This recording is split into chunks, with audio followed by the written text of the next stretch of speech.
Hello दोस्तों, यदि आप हमारे चैनल से नए जुड़े हैं तो हमारे चैनल एवी लाइव को सब्सक्राइब जरूर करें और अपने दोस्तों में शेयर करें। दोस्तों के साथ अच्छा टाइम बिताकर जब मोहित घर लौट आया, उसने सबसे पहले अपना कैमरा लैपटॉप से जोड़ा ताकि सारी यादों को सहेज सके। मगर एक के बाद एक सारे फोटो चेक करके वो चौंक गया, क्योंकि उसके सारे दोस्तों के फोटो के साथ रवि का फोटो कहीं नजर नहीं आया। हाँ, ऐसे कैसे हो सकता है? रवि पूरे समय हमारे साथ था तो उसका फोटो कैमरे में क्यों नहीं आया? कॉलेज के आखिरी दिन सभी लोग बहुत एक्साइटेड थे। कॉलेज से निकलकर अब सभी अपनी जिंदगी में एक कदम आगे बढ़कर नई जॉब ज्वाइन करने वाले थे। सभी अलग अलग हो जाते, उसके पहले वे सभी एक साथ मिलकर डिनर कर रहे थे। यार, कल हम लोग अपने अपने शहर के लिए निकल जाएंगे, उसके बाद पता नहीं कब मिल पाएंगे, मगर आज प्रॉमिस करते हैं कि साल में एक बार जरूर मिलेंगे ताकि हमारी दोस्ती हमेशा यूं ही बनी रहे। ओए होए, मोहित सेंटी बातें कर रहा है। अब तो बड़ा हो जा, इस तरह की सेंटी बातें करना तेरे को शोभा नहीं देता। अरे यार, अब इन सब बातों के बीच में शोभा कहाँ से आ गई? कौन है ये शोभा? मुझे किसी ने उससे मिलवाया नहीं। अरे यार, कभी लड़कियों से ऊपर उठकर भी सोच लिया कर। हमेशा लड़की की ही बातें करता है। सपने में भी लड़कियां नजर आती होंगी इसे। हाँ, लड़कियां नजर आती है, क्योंकि मैं इस जतिन की तरह स्पेशल नहीं हूँ ना। ओए, तुझे किसने कह दिया कि मैं स्पेशल हूँ? हाँ, कुछ भी बोलता है साले। रुक, अभी बताता हूँ तुझे। अरे यार, तुम लोग तो लड़ना चालू हो गए। जरा सी शांति से नहीं रह सकते क्या? अरे यार, फिर शांति? अबे साले, वो किसी शांति आंटी की नहीं, शांति मतलब पीस की बात कर रहा है। क्या यार, तुम दोनों जरा चुप हो जाओ। तुम दोनों की बातों में मोहित की बात तो पीछे ही रह गई। मोहित हमें हर साल गेट टुगेदर करने का कह रहा है, मगर कल किसने देखा है? एक बार जॉब ज्वाइन करने के बाद पता नहीं किसी को किसी के लिए समय हो या नहीं। इसलिए एक बार जॉब ज्वाइन करने के पहले क्यों ना हम सब लोग कहीं साथ में घूमने चलते हैं। मजा आएगा यार। एक शानदार बैचलर ट्रिप, 4 साल के कॉलेज लाइफ को एंजॉय करने का आखिरी पड़ाव। बोलो, चल रहे हो तुम लोग घूमने? सही कहा यार तूने। बस आज की रात है, कल हम कहा तुम कहा। मेरी तरफ से तो डन है, कल गोवा चले। शुक्र है जतिन महाराज ने गोवा का नाम लिया, वरना हम तो समझ रहे थे कहीं हरिद्वार का नाम सजेस्ट ना कर दे। रहने दो सालो, तुमसे नहीं हो पाएगा। 2 मिनट लड़े बिना नहीं रहते, पूरे ट्रिप का सत्यानाश कर दोगे। वो तो जतिन और मेरा प्यार है यार, जो तुम लोगों को समझ में नहीं आएगा। जब तक हम दोनों लड़ाई ना कर ले, हमारा खाना हजम नहीं होता। क्यों जतिन? तो और क्या, हम लोग लड़ते थोड़ी ना है, केवल एक दूसरे की टांग खींचते हैं। हाँ, ये दोनों तो शायद पिछले जन्म की सास बहू थी, जो एक दूसरे की बुराइयां भी करती है और साथ में रहने को मजबूर भी है। रवि की बातें सुनकर सभी लोग बहुत हंसने लगे। सारी रात दोस्तों ने शराब, कबाब और डांस के साथ खूब एंजॉय किया।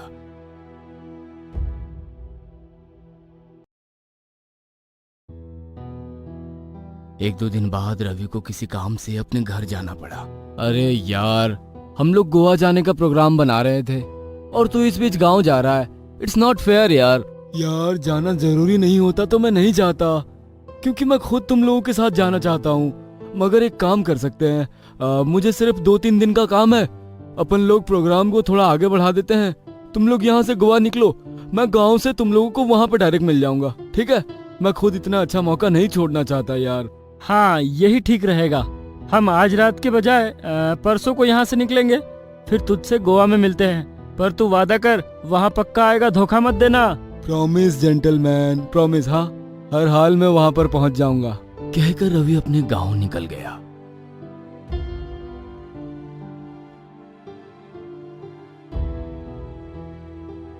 प्लान के मुताबिक सभी दोस्त गोवा के लिए निकल गए। वहीं पर रवि ने भी उन लोगों को ज्वाइन कर लिया। समुद्र किनारे बैठे जतिन ने कहा, ये है असली लाइफ।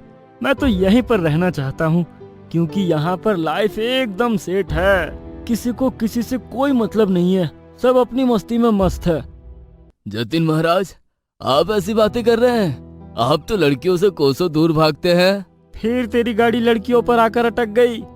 यहाँ पर लड़कियों के अलावा भी कितना कुछ खास है। जरा आसपास नजर डालकर तो देख, साफ आसमान, दूर तक जहाँ नजर जाए समुद्र ही समुद्र, शराब कबाब और इनकम के लिए कैसीनो। इससे ज्यादा किसी को कुछ चाहिए क्या, बताओ? बात तो तेरी सही है यार। अच्छा हुआ मैं तुम लोगों के साथ आया, वरना इतना अच्छा ट्रिप मिस हो जाता।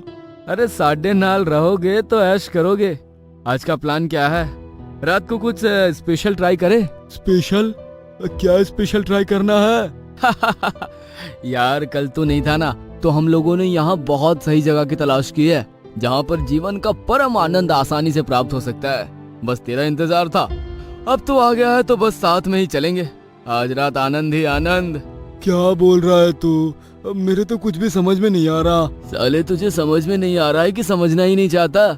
सुहाने मौसम में अच्छे अच्छे इंसान संतुष्टि की तलाश करते हैं, बस उसी संतुष्टि की बात कर रहे हैं। तुम सब लोग यही करने यहाँ आए हो क्या? सुना नहीं है आजकल कैसी कैसी बीमारियां हो जाती है। मुझे माफ करो, मैं इन सब बातों में तुम्हारा साथ नहीं दे सकता। मैं वही लोगों को समझा रहा था, मगर इन लोगों की तो दिमाग में सेक्स भरा हुआ है। अरे यार, घर से इतनी दूर गोवा तुम लोगों के प्रवचन सुनने नहीं आए हैं, चलना मजा आएगा। केशव के लाख मनाने के बावजूद रवि साथ में चलने को तैयार नहीं हुआ। क्या हो गया यार तुझे? तू इतना वियर्ड बिहेव क्यों कर रहा है?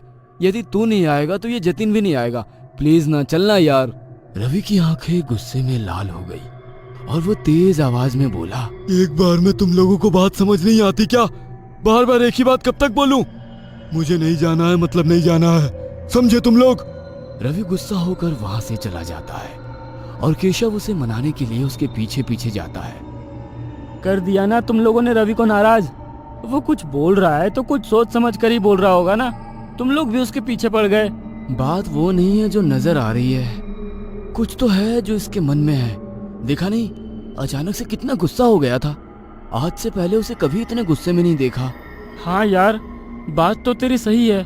गुस्से में किस तरह सांसें ले रहा था जैसे कोई बड़ी परेशानी में हो सकता है जब घर गया हो तो कुछ ऐसी बातें हुई हो जो हमारे साथ शेयर नहीं करना चाहता, मगर अब आगे से ध्यान रखेंगे। हाँ, उसे नाराज नहीं करेंगे। सभी लोग एक साथ होटल आ गए। जतिन ने डिनर ऑर्डर तो किया, मगर रवि बिना डिनर किए अपने कमरे में चला गया। सभी लोग हैरान थे। अगले ही दिन रवि एकदम नॉर्मल था, जरा भी गुस्सा नहीं आ रहा था और सबसे अच्छे से बातें कर रहा था। लगता है रवि का गुस्सा कुछ कम हो गया है। अच्छा है यार, कम से कम हम लोगों के साथ एंजॉय तो करेगा। उससे उसकी परेशानी के बारे में बात करे क्या? मुझे नहीं लगता कि वो हम लोगों से इस बारे में कोई बात करना चाहता है। यदि वो बात करना चाहता तो जरूर करता। उसकी परेशानी के बारे में पूछकर उसकी परेशानी को और नहीं बढ़ाएंगे यार, समझ गया? चारों दोस्त पूरे गोवा में 3 दिन तक एंजॉय करके अगले दिन लौटने वाले थे। गोवा में आखिरी शाम चारों एक क्लब में बिताते हैं। यार, तुम तीनों के साथ कॉलेज के 4 साल और ये गोवा के 3 दिन कैसे बीत गए पता ही नहीं चला। भगवान करे हम लोगों की दोस्ती को कभी नजर ना लगे और हम चारों हमेशा यूं ही साथ साथ पूरी जिंदगी बिता दे यार। क्या बात है यार, तूने तो दिल खुश कर दिया। वैसे तेरा आइडिया काफी अच्छा था कि चारों दोस्त बाहर घूमने चले। अब हम लोग हर साल साथ में कहीं ना कहीं चलेंगे यार। हम अगली बार गोवा की जगह पटाया जाएंगे जहाँ तुझ जैसे की कोई जरूरत नहीं होती। तू तब तक हरिद्वार घुमाना। केशव की बातें सुनकर जतिन झूठ मूठ में नाराज हो गया और उससे लड़ाई करने लगा। रवि मुस्कुराकर उन तीनों को देख रहा था, वो कुछ भी नहीं बोला। रवि, एक बात पूछूं? अब बुरा तो नहीं मानोगे? पूछना। दोस्तों के बीच में कोई फॉर्मेलिटी होती है क्या? जब से तू गाँव से लौटा है बहुत खामोश है। क्या बात है यार? कोई परेशानी है तो हम लोगों के साथ शेयर करना। आखिर दोस्त ही तो दोस्त की परेशानी में काम आते हैं। कुछ नहीं यार, बस ऐसे ही दिल भारी हो रहा है। अब तुम लोगों से मिलना नहीं हो पाएगा, ये समझ लो ये आखिरी मुलाकात है। यार रवि, तू कुछ भी बोल रहा है। हम लोगों ने वादा किया है ना, हर साल एक ट्रिप पर हम एक दूसरे के साथ मिलेंगे। बस उसी वादे के खातिर तो यहाँ पर आया हूँ, मगर जिंदगी अब कोई वादा निभाने की इजाजत नहीं दे रही है दोस्त। यार, तू तो सेंटिमेंटल हो गया। कोई परेशानी तो जरूर है, बता क्या बात है? रवि बिना कुछ बोले वहां से उठ गया और अपना लगेज लेकर वहां से चला गया। तीनों एक दूसरे की ओर देखकर बात को समझने की कोशिश कर रहे थे, मगर किसी को कुछ भी समझ नहीं आया कि रवि को क्या हुआ है। अगले दिन जब दोस्तों के साथ अच्छा टाइम बिताकर मोहित घर लौट आया, उसने सबसे पहले अपना कैमरा लैपटॉप से जोड़ा ताकि सारी यादों को सहेज सके। मगर एक के बाद एक सारे फोटोज देखकर वो चौंक गया, क्योंकि उसके सारे दोस्तों के फोटो के साथ रवि का फोटो कहीं भी नजर नहीं आया। हाँ? ऐसे कैसे हो सकता है? रवि पूरे समय हमारे साथ था, उसका फोटो कैमरे में क्यों नहीं आया? उसने जतिन और केशव को फोन लगाकर सारी बातें बताई। उन लोगों ने भी अपने कैमरे चेक किए, लेकिन कहीं भी रवि की फोटो नहीं थी। मोहित ने तुरंत रवि को फोन लगाया। फोन स्विच ऑफ था। तभी केशव बोला, मेरे पास रवि के पापा का नंबर है, मैं ट्राई कर देखता हूँ। अंकल, रवि का फोन स्विच ऑफ आ रहा है, क्या उससे बात कर सकता हूँ? रवि के पापा फूट फूट कर रोने लगे और बोले, अब तो उससे कोई बात नहीं कर सकता बेटे। तुम शायद इसलिए फोन लगा रहे हो। वो तो यहाँ से गोवा जाने के लिए निकला था, मगर रास्ते में उसका एक्सीडेंट हो गया। रवि अब हमारे बीच नहीं रहा। उसे मरे 3 दिन हो चुके हैं। ये सुनकर केशव शॉक्ड रह गया। तभी अचानक तीनों के पास रवि आया और बोला, तुम लोगों से मिलने का वादा किया था ना, तो कैसे पूरा नहीं करता? हेलो दोस्तों, यदि आप हमारे चैनल से नए जुड़े हैं तो हमारे चैनल एवी लाइव को सब्सक्राइब जरूर करें और अपने दोस्तों में शेयर करें